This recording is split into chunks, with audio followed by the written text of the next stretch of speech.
Danielle Kelly, middle school language arts teacher and author of the Lucia Chronicles.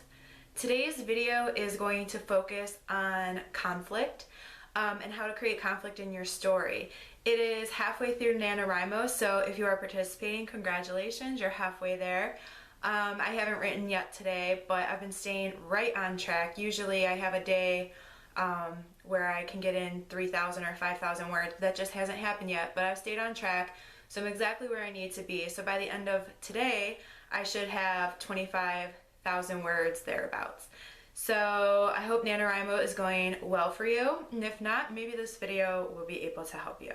This is part of my series on working on writing. I already have a video on characters and a video on setting. So you can click the links in this video to take you to either the playlist or to those individual videos. So what is conflict? Conflict is the problem in your story, and let's be real, if you have no problem in your story, you have no story. So conflict is what drives the story forward. If you're writing a novel or a series, you're going to want to have a conflict that can overarch throughout the whole novel. And then you want to have little conflicts such as obstacles that your character needs to go through in order to solve the main conflict. And so basically I want to just discuss the different types of conflict and how they can work in your story.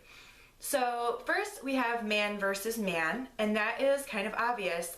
Most stories follow this conflict pattern of two people against each other, a protagonist, which is the good guy, and an antagonist, which is the bad guy. Oftentimes it follows the pattern of good versus evil. So man versus man is one type of conflict that you can have in your story. If you're writing realistic fiction, another example could be if you have a bully in your story, or if you're writing middle grades or YA, there could be a bully in the story, and that would be man versus man. Another type of conflict is man versus nature. An example of man versus nature would be kind of Hunger Games, but a more classic example that I use for my students is Hatchet, Gary Paulson's book where Brian's plane crashes and he has to survive on an island. I was not a huge fan of this book. I read it when I was in 5th grade, and that just wasn't my preferred genre.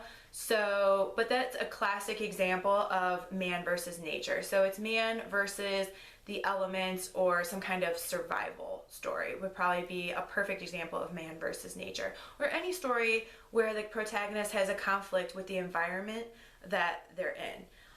Another example of conflict would be man versus society, and that's one where we see that in a lot of like the futuristic novels, or even Divergent kind of comes to mind, and Katniss and Hunger Games, where someone's taking a stand against the status quo. So that is kind of a deeper, more thought out type of conflict where the norms are being challenged by someone. So that would be man versus society. There's man versus machine. Things like iRobot come to mind. Or another, again, maybe something science fiction where it's man versus machine. Another type of conflict, which I think is, besides man versus man and kind of man versus society, man versus himself. And I think that that kind of conflict is embedded in your story, whether you intend to do it or not. Because if you're writing a novel or if you're working on a series, you're going to have a character. Your character needs to be dynamic. Your character needs to change. So, for example, in the series I'm currently working on, in the first book, the protagonist is very ordinary. She's very indecisive. She doesn't really have much personality to her.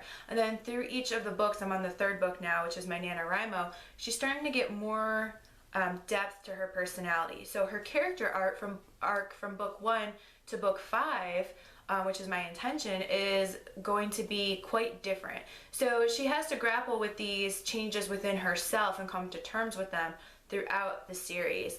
So man versus himself, if your character's changing, which your character should be changing, whether it's for the positive or for the negative, I think you're going to have man versus himself in there as a conflict, in addition to one of the other elements, the man versus nature, man versus society, man versus machine, or man versus man. So those are some of the basic conflicts that are addressed when I teach my students about the elements of literature. On top of those types of conflict, you also have internal and external conflicts. Internal conflicts are basically your man versus man, or man versus himself, sorry about that. Man versus himself, or it can be about, if your character is dealing with a terminal illness or any kind of illness, that could be an internal conflict. External conflict is pretty much all of the other ones. Something environmental or another person or something societal would be considered an external conflict, a conflict that's happening outside of the character. So in conclusion, a good story is going to have an internal and an external conflict. Your character is going to change and develop dynamically throughout your novel or throughout your series based on the conflicts within himself, in addition to whatever main conflicts you choose outside of your character, to keep the story moving forward and to help your character go through those internal changes. There needs to be external stimuli. So hopefully that was pretty clear. Conflict can kind of go on for quite a while about it, but the number one thing you need to know is if your story has no conflict, you have no story. Anything you need to know, please leave it in the comments and I'll be happy to answer you or get back to you. In the meanwhile, happy reading and happy writing.